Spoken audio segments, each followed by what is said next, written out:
खिलाफ मराठे थे, उसमें अहीरों ने साथ दिया मराठों का, मराठे हार गए, अहीरों की ऐसी तैसी अंग्रेजों ने कर दी। फिर एंग्लो सिख वार हुई, फिर अहीर सिखों के साथ थे, अंग्रेजों के खिलाफ लड़े, सिख हार गए, अहीरों की भी ऐसी तैसी हो गई।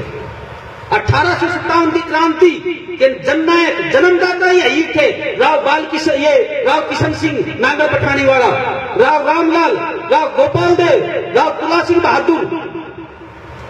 और उस क्रांति के जन्मदाता अहीर जब क्रांति विफल हो गई तो सबसे बड़े मुजरिम, सबसे बड़े बागी अहीर ही बना दिए गए। और क्या हुआ, आपके इतिहास को मटिया मेट कर दिया गया।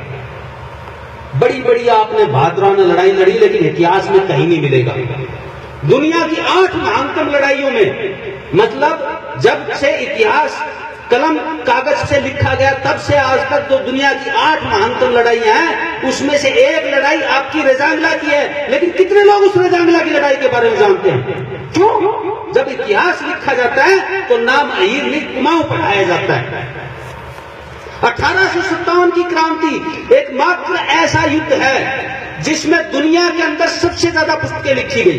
कम से कम 10 लाख पुस्तकें सिर्फ 1857 की क्रांति के ऊपर लिखी गई, और उस क्रांति के जननायक अहीरों के ऊपर कुछ भी नहीं लिखा गया।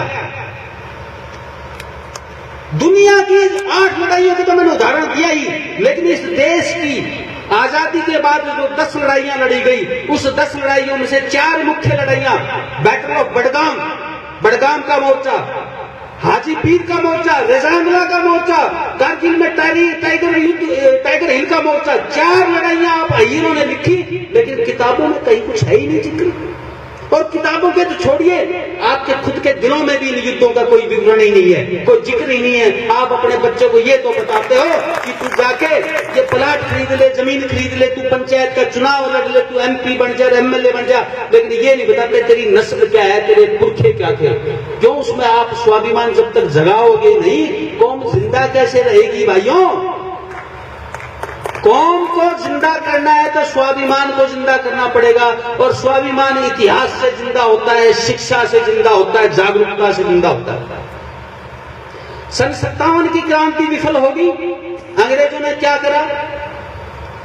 ज्यादातर जो अहीर जागीरदार या रजवाड़े थे उनको बिल्कुल खत्म कर दिया, उनकी जमीनें छीन ली, फिर इस कौम का हथियार छीन लिए। क्यों? कौम 2 ही तो काम करती थी, हल चलाती थी, हथियार चलाती थी। जमीन छीन ली तो हथियार खत्म, हल खत्म, और हथियार उन्होंने खत्म ही कर दिया। आपकी भर्तियां हैं फौज के अंदर 0 कर दी।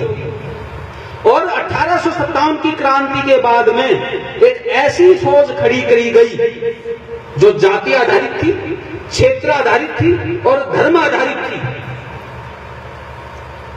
उस फौज को खड़ा किया गया जिसकी वफादारी देश के प्रति नहीं थी, उस फौज की वफादारी अंग्रेजों के प्रति थी और अपनी कौम के प्रति थी, अपने धर्म के प्रति थी।